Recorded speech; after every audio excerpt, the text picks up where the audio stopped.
semuanya, tahukah kalian secara tata letak telinga kita terbagi menjadi 3 bagian? Kita bisa lihat di skema gambar di sini ya. Nah, pada gambar ini bisa ditunjukkan bahwa ada 3 warna. Ya, yang pertama nih, tampilin aja gambarnya lagi ya. Warna biru untuk telinga bagian luar. Warna kuning untuk area telinga bagian tengah. Dan warna hijau untuk telinga bagian dalam. Ya, bagian pertama adalah telinga luar. Kalau pada gambar ini ditunjukkan dengan warna biru. Nah, di situ bagian telinga ini meliputi telinga bagian luar atau yang terlihat dari luar.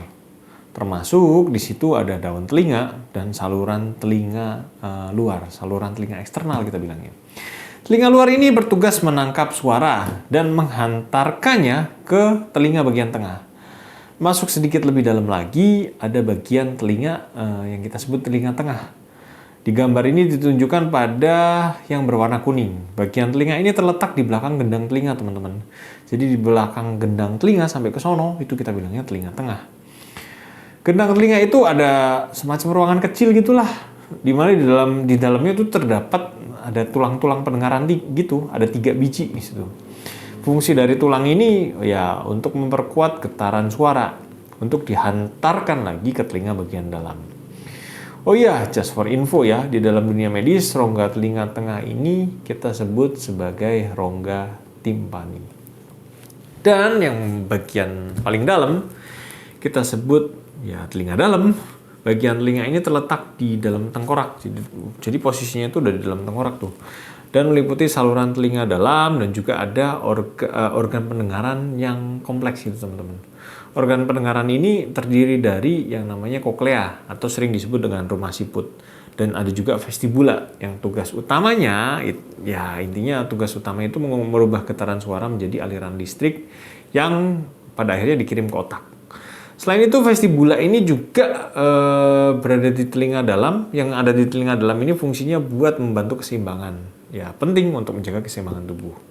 Nah, dari bagian-bagian tadi, kita mau lebih fokus lagi ya ke bagian luar telinga. Jadi di telinga kita itu kan ada lubang telinganya tuh.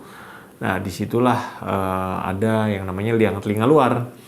Dan di bagian ujungnya kalau sampai mentok tuh, kita masuk ke dalam, itu ada gendang telinga. Bagian infeksi telinga itu infeksi liang telinga luar itu bisa terjadi karena infeksi bakteri, jamur yang bikin peradangan pada telinga. Nah, liang telinga ini itu sebenarnya merupakan saluran yang terletak di antara daun telinga sama gendang telinga. Infeksi liang telinga umumnya itu disebabkan oleh infeksi bakteri. Nah, beberapa gejala yang muncul antara lain ya nyeri telinga yang parah, teman-teman. Nyeri telinga merupakan gejala utama dari yang namanya otitis eksterna. Nyeri ini dapat terjadi pada 1 atau 2 telinga dan dapat semakin buruk saat menarik nih atau gerak-gerakin daun telinga. Terus berikutnya si liang telinganya itu bisa memerah dan bengkak. Infeksi liang telinga luar ini dapat menyebabkan kulit pada daun telinga dan saluran telinga luar ini jadi merah dan bengkak. Di mana hal ini disebabkan karena adanya efek peradangan yang terjadi akibat infeksi tadi. Dan gak cuma itu aja, radang telinga tengah itu bisa menimbulkan rasa gatal pada telinga.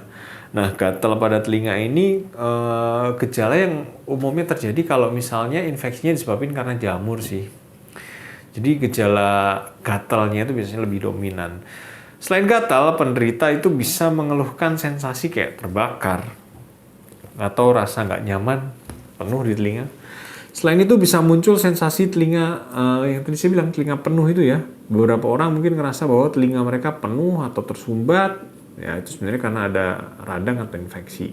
Dan salah satu gejala yang lumayan sering terjadi adalah kadang-kadang bisa keluar cairan dari telinga.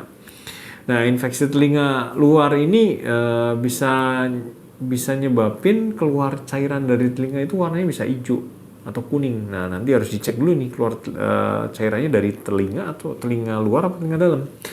Dan kalau radangnya cukup berat, itu bisa bikin gangguan pendengaran, teman-teman. Infeksi liang telinga luar ini bisa mempengaruhi kemampuan pendengaran seseorang. Dan beberapa orang mungkin merasa bahwa pendengarannya menurun. Dan terakhir, kelenjar getah bening nih di area-area sini nih ya bisa ikut bengkak. Ya walaupun gejala ini nggak selalu muncul ya pada semua pasien yang mengalami infeksi liang telinga.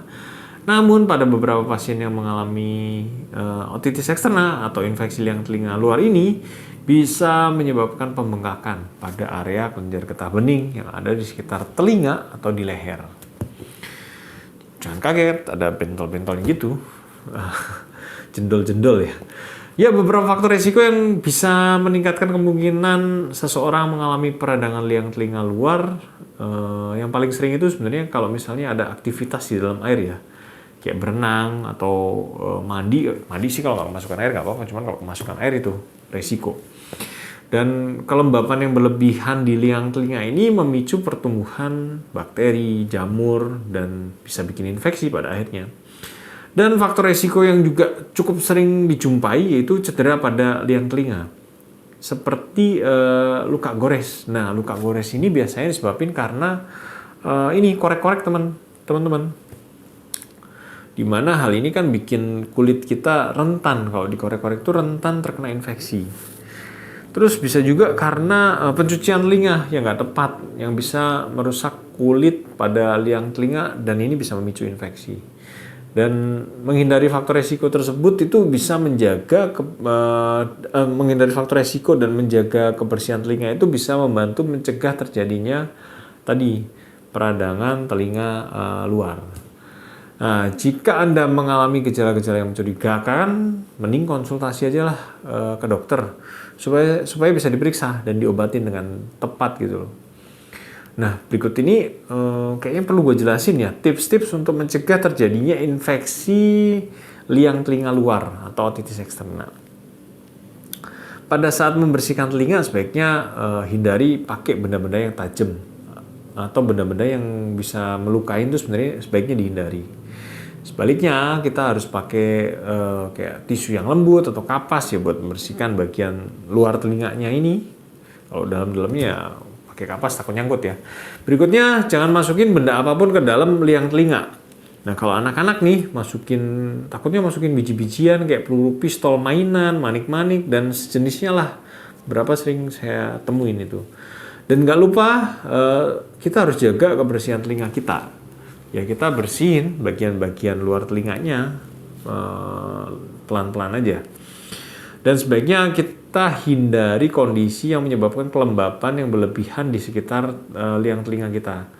Setelah berenang atau mandi kalau bisa dikeringin pakai handuk yang bersih dan kering. Dan buat yang suka beraktivitas di dalam air kayak berenang, pakai penutup telinga teman-teman, pakai penutup telinga. Ya, dan teman-teman ada yang sering pakai headset nggak sih atau earphone? Nah, atau sejenisnya lah macam itu. Sebaiknya hindari penggunaan alat bantu dengar atau earphone yang tadi saya jelasin itu jangan pakai terlalu lama, jangan pakai terlalu keras juga. Dan buat teman-teman yang merasa ada gejala infeksi liang telinga, mendingan jangan diobatin sendiri. Kalau bisa konsultasi aja, karena ini butuh pemeriksaan lebih lanjut sih buat memastikan apakah ini infeksi di telinga luarnya apa udah di telinga bagian tengah atau di dalamnya. Nah, biasanya dikasih obat-obatan tuh, obat tetes lah dan obat minum kalau diperlukan ya.